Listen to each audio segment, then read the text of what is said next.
Today, I'm going to teach you the most efficient and fastest way to run group dungeons as a solo for profit by basically speed running through the dungeon to see if it's even worth clearing, and then how to clear it, and other ways to solo very specific bosses with certain builds. There's a lot of items in my inventory, and yes, they are 8.4. You don't need 8.4 to do this, but it is more efficient to do so. So we're going to head to the group dungeon that I just popped. Now, generally, you want to be running group dungeons that you find in the wild, preferably further away from town. You want to run group dungeons with purple butterflies in tier 4 zones and the blue ones in tier 5 zones. Purple butterflies or golden butterflies in a tier 5 zone are generally too dangerous, even with our 8.4, and so we're going to run to this dungeon now, and we're wearing a skip set. I'm going to explain what the skip set is, how it works, and how we're going to use it. I'm just going to show you, I'm going to demonstrate to you how this works. So here is our dungeon. Let's go in, and you generally want this specific type of dungeon, the one with the Grove Keepers. It's the easiest one to do. For our skip set, we're using Cartwheel, W2 Stun Run. We're going to use Assassin Jacket and Viz, Soldier Boot with Wanderlust, Assassin Hood for cooldown reduction. We have Roast Pork. We have a food swap for healing if we need it. And what we're going to do now is we're just going to run through the dungeon and see what kind of loot it has. We're not going to bother going in Viz and stealthing past all these enemies, which you could technically do if you want to limit, how much you have to clear for the loot. But it's kind of a waste of time. I just care about the loot. So we got some loot up here, and I want to see what it is. And yes, I'm taking a beating. I'm taking a lot of damage. It's not fun, but it'll be okay. The snipe might hurt a bit. I think I walked out of the range of it. We're going to go in Viz here, and now we're just going to chill.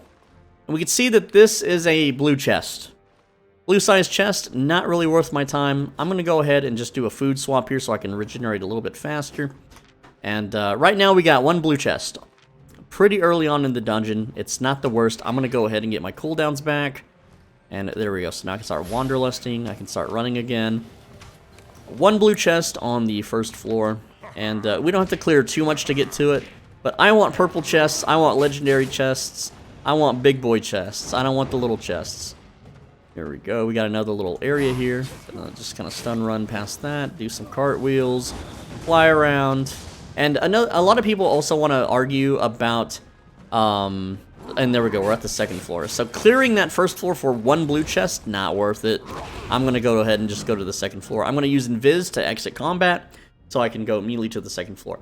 A lot of people want to argue, what about skip sets? Skip sets, how come you're not using, Bloodletter and Mistcaller? That's clearly better. No, it's not, and let me tell you why for skip setting.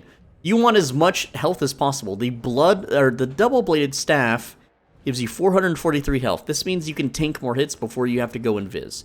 This means that you have more time until you need to go in Viz. So I'm going to go ahead and use my cooldown helmet, get my armor perked up and ready to go. And we're going to explore this second floor dungeon now as fast as we can, hopefully picking the right direction to run. I did not. That just goes with learning the tile sets. It happens. And we can also interrupt people with our cartwheel there if we need to. Alright, what do we have down here? We have one way up that way, and then we go down here. There's a way down. Let's check the way down, see what we got. We got a boss with a green chest. Green chest sucks. I'm not interested in the green chest, but it's there if we want to get it. And if we have chests worth looting, we can clear it, and we know it's there. So it's all good. Let's go ahead and interrupt her throw. Another dangerous looking tile set, but it's not too dangerous. We chose the right way this time. And there we go. If we get out of combat, look at that. We're already at the third floor. So we can just completely skip that second floor. And I did not put myself in combat, so I don't need to use Invis to go out of combat to go to the third floor. Now we're in the third floor. Again, this dungeon's kind of crappy. Not a lot of loot. Not really worth running for loot. I'm waiting on cooldowns here. Let's go. And gonna pop some abilities, jump past these dudes. I am pretty low on mana, and I want to make sure that I have enough to go in Viz. It's very important that I have enough to go in Viz. So, again, just using Wanderlust as best as I can here. And we got a few directions to take. We got one way down, one way up. The way down is a green chest. Not worth it. Again, with the green chests. Very poopy, very bad. We don't like the green chests here. So again, just running along. Got the 4th floor. Look at that. Floor number 4. All right. And again, this dungeon sucks, bro. Like, there's no good chest. There was 1 blue chest so far. And that's it. Not very good for us. Alright, we're going to run along here. Not get hit by the traps. Continuing onwards. And sometimes some dungeons just aren't worth doing. Now, we've only spent 5 minutes running through this dungeon, right? There's a green chest. Okay, green chest there. Imagine we spent 30 minutes clearing all these floors. We would have 2 green chests, a blue chest. Like, it's just not worth doing. It's just not worth doing, bros. So that's why we use the skip set. We use the skip set so we can save ourselves real life time and get to the dungeons that actually matter. Now, this is looking a little promising. This is a new tile set, so I'm not really sure what the quality of chest we're coming up on is, but it could be good, and I got my hopes up. Here we go. This is a boss, and behind it is the chest, which is a purple. Yes, so this is worth running. We know this floor is automatically worth running, so I'm going to go back to the start and clear our way forward. Which is going to be a little hard because I'm getting really beat up here. I'm going to go invis and chill. Let my health regenerate back. And I could technically fight my way back to the entrance, so I guess we'll just kind of do that. It's more efficient that way. So we're swapping gear. Let's talk about the gear swap here. This is the dungeon clearing set. The very most important thing, roast pork. This gives you lifesteal. We need this for sustain. Next up is cultist sandals with rotten ground. This reduces their resistance. Stalker jacket is for damage. We have shadow collar, curse tar for damage. We have curse beam, synergizes with puddle, the curse tar, and our E spell is a self heal. We also have the cultist cal for insane single target damage. We have the crypt candle for more damage and Thetford cape for more damage. So I'm going to eat the lifesteal pork and we're just going to kill everything. And this is just a tier 5 regular dungeon. It's not purple quality or anything. So the mobs here melt absolutely quickly with this build. You can see here they stand no chance. My health is completely full. Well, now it's not, but it was. And yeah, we're just going to go ahead and reverse clear. And you saw that right. That was 9,000 fame from that kill. It is no joke how much fame you can farm doing this. Those statics are faster and more efficient because you can do bigger pulls. And they do give more fame, so. And remember, this is without premium, okay? There are people with premium that swear that the black zones are better. 7,000 each on those, and it's 0 risk. I can't lose my gear. I can't lose my loot doing this. Now, again, I could use a skip set and go all the way back. Look at this beautiful little pile of enemies. And you may be thinking, oh, well, they're not worth much. But no, they're pretty good. They're pretty good to kill. You'll see here, they're worth 4,000 each, and I killed, what, 5 of them? The males were worth 6,000 each. Hell yeah. And again, these things cannot stand a chance. We just absolutely melt their HP bars. And that's why we use this build. And when we get to bosses, I'll talk about my bossing build, okay? And it's only on certain bosses, because this weapon set here, it's still pretty good at bossing. Most bosses I can take down with it. I don't have to swap. But I'll show you the swap, you know, just so you understand. If you haven't seen my other group dungeon soloing videos. This dungeon's meant for groups, by the way, if you don't realize that. This is not meant for solo players. This is meant for a group of 5 players. That is 3 DPS, 1 healer, 1 tank. Now, here is a boss here. This boss has 23,000 HP, and it will be absolutely no problem for me to defeat, even with the adds. Look at the HP just melt on this target. I can use my E-spell offensively. I don't need to use it for heals.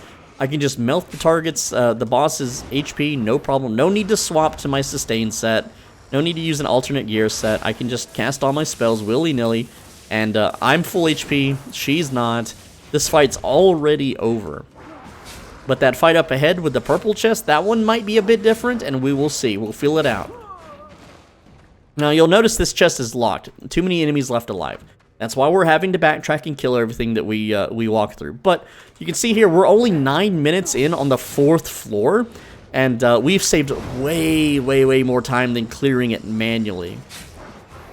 Now, I know some of you may be thinking that, well, those earlier chests, those green chests and those blue chests you skipped could have millions of silver in them. They could have really good stuff, and that is true, but most likely not.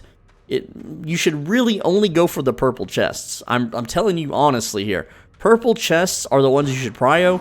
If you go through dungeons and there are no purple chests, then you really should just skip it and go find another dungeon. If you're looking to make lots of silver per hour, that is the method and the way to go. Whereas, if you're just fame farming and you're okay with some silver, then go ahead and clear. But, in the worst case scenario, which happens more often than you would think, what if instead of those blue and green chests, they were only tome chests and nothing else? So you would spend 30 minutes of your life farming these dungeons and only get some tome chests. And you'd be like, well, how good are the tome chests? Tome chests are worthless. They don't give you any silver, and the tomes that they give are not even equal to, like, killing a few mobs. So there we go. We've cleared the mobs. I can go ahead and switch back to a skip set and run to that boss, to that first chest we cleared. I don't need invis, so I'm keeping my stalker jacket on. But, yeah. Another reason to bring the skip set is just pure mobility. Like, look at this. We are so fast when we can run right up to this chest here, and it still says that there's too many enemies left alive. What that means is that I might have to go ahead and kill a few enemies. And this trap here is counting as an enemy, so I need to kill the trap. Yep, it just happens. That's just how it is. So, and I forgot it. It de-aggroes. Hello, trap. Wake up. There you go. Now you're awake. All right, we're gonna kill this. There we go. Now there's absolutely nothing left alive up till this point, so we can swap back now and continue onward. We might have to kill some enemies up ahead and then backtrack for this chest. It's just a green chest, and I normally wouldn't do it, but I know someone out there is going to be screaming at their monitors or phones or whatever you're watching this on for me to do it. And also, there was a book there. There we go. So let's go ahead and move ahead. Kill some more enemies. And we'll get the chest, don't worry. Don't worry, we'll get the chest. We just have to kill all the enemies that we've aggroed thus far, which is not too many more. Swamp boots, there we go. Just kill like what? There was like, if you aggro, it's like 6 things, I believe. Also, I don't have my cooldowns yet. I'm gonna go ahead and pull this one. Let's get these wizards all bunched up. And that's another thing too, is with this set, depending on the difficulty of the dungeon, you can, you know, pull multiple enemies together so that you're more efficiently killing them. As you can see here, instead of fighting these 2 battles separate, I'm just fighting them together. Alright, so that takes these dudes down very easy. Let's go down. What's up with this? Just this guy. There's nothing down here. That's fine. Hit him with a little bit more curses. Hit him with some beams. And he's just going to absolutely melt. Hit him with another curse while I loot this. Let's be efficient. Tier 3, blech. Gross. Let's throw that out. This guy finished off. And it's time to fight the next boss. Maybe. Alright. So, what is this boss? What's his HP? 39,000. Now, this could be a pretty tough boss, so just in case, I'm going to go ahead and do my sustain step. We're using a druidic staff. I prefer to use Protection of Nature, but Revitalize works on some fights. I'm going to start with Protection of Nature and feel it out. I'm also swapping to druidic staff and a Mist Collar. A torch works just fine. I don't recommend Crypt Candle because it makes you squishy. So let's start the fight. And we're basically doing it the same way. We're going to boots, Q, D, and we have an ad that I have to take care of that's linked to the boss. So we're going to go ahead and pop our heals now. We should be fine because, again, we are a healer. And I didn't time my Qs right, but that's okay because we're a sustain build. We're meant to just take all the punishment and never die. Which, I still have my armor. My HP is getting a little low. That's fine. We have the sustain. We're alright. We're okay right now. Go ahead and finish off that enemy, and then we're going to use our boots, use our Q, finish them off. There we go. We're still good. I'm actually going to use my armor here just because, to show you how crazy the heal is when combined with that W spell. This W spell enhances how much we heal ourselves, and that's why we're using it. So when you have the W buff on yourself, you're slightly more armored, but also you heal for more from both your E-spell and the Mercenary Jacket. So that's why we're doing it. So there we go. It's also just a heal in on its own. But you can see here, like, this boss literally cannot kill us. It just doesn't have the damage. And it might have the damage as the battle ramps up, but hey, you know, we got our cooldown reduction going. We're good. Like, I'm about to be full health again. All right? Look at that. And I have my armor as a backup that I know will heal us. And this guy's putting down these little lightning fields. It's not that scary. There we go. Dodge that. Get those heals popping back up again. You can see that by the time my heals are off cooldown, I'm getting more health back than I'm losing in this fight. So he's going to start doing some attacks now, possibly. It's not really that big of a deal. Again, just keep the heals rolling. I'm going to use my boots to lower his resistance. He's going to... Looks like he's enraging now. That's fine. We have our armor. We're okay. Don't be afraid. Now, I'm going to time my armor with my W spell so I get more efficiency out of it. So just a few more seconds. It's getting a little panicky. That's fine. There we go. We got our armor. We're auto-attacking. We're getting our health back. We're fine. We're fine. I got my E spell back too. And again, there we go. So the other build could possibly do this fight, but maybe not. I should probably run from that now. There we go. I'm going to chug a potion. It's getting... Oh, no, he reset. Oh, no. But you can see that when played properly, he can't really kill us. But there's another way to play this build, too. And we're going to play it with Revitalize instead. All right? So Revitalize is very short cooldown. I'm actually going to just wait a bit here. Let's just go ahead and pop Revitalize. There we go. And the way we're going to use Revitalize is we're going to be using it in between his aimed attacks. Alright, so I'm just going to cast E willy-nilly. Why not? We can just E whenever. And so his auto attacks do hurt. His auto attacks are slightly painful. But when he's doing an aimed attack, boom, we're full health again. Cast our Qs, do our autos, and we still have our armor as a backup. Which we can use anytime. We don't need to synergize it with anything else. So I don't even need to use my W here because my E covered it just fine. Which I could save. Or I could not. It's really up to you however you want to play it. So there we go. He's doing an aimed attack. Now I'm using my W, and there we go. Fully healed. Fully healed. So this is the second way to do this sustained fight. Go ahead and E that. I didn't need to E it, but there we go. We did it anyway. And dodge that. Again, we have not had to use our armor once this time, this fight. So it really depends on the fight. Not all bosses are going to give you this little window of opportunity to cast your W spell. They may be constantly hitting you with spells, which will interrupt you. But in this case, I'm fully healed. Like, there's nothing. It can't really do anything, right? And then we're going to, again, move out of the lightning crap. Don't want to walk in the lightning. Now remember, he's going to enrage here shortly, and we don't want to walk too far away and de-aggro him like we did last time. But, you know, I can also just cast W through his autos, but I won't heal nearly as much. I want you to be aware of that. So now, look at this. I have time to just run from this. It's fine. Which I guess I should have been doing in the first fight, but I can tank it if I want. It's not a big deal if he hits me with it. It's not game over, I guess, is what I'm trying to say. But you can see here, like, yeah, he's hitting me pretty hard here. That's fine. I'm getting grinded up in the blender. But now he's doing an aimed attack, and now, look, I have all this time to just cast that heal, and it's back in a few seconds. I'm going to use my armor here. We haven't used our armor yet. You can see it doesn't heal as much with that without the W. We have the E spell. He's going to do an aimed attack at some point. There it is. And there we go. We got a bunch of healing there. He's going to do another whirlwind attack. Gonna just kind of dance around. I'm out of range. I pop some heals here. We just have too much sustain. You don't have to panic. It's fine. Look at his HP. It's already gone. We didn't even have to use a potion this time. And I tried to W through his whirlwind, but it didn't work. And down he goes. Purple chest is ours, which we can pop open. Let's see the loot. Is it worth all this trouble? 149,000. That's kind of on the low end, and part of that is because I do not have premium active.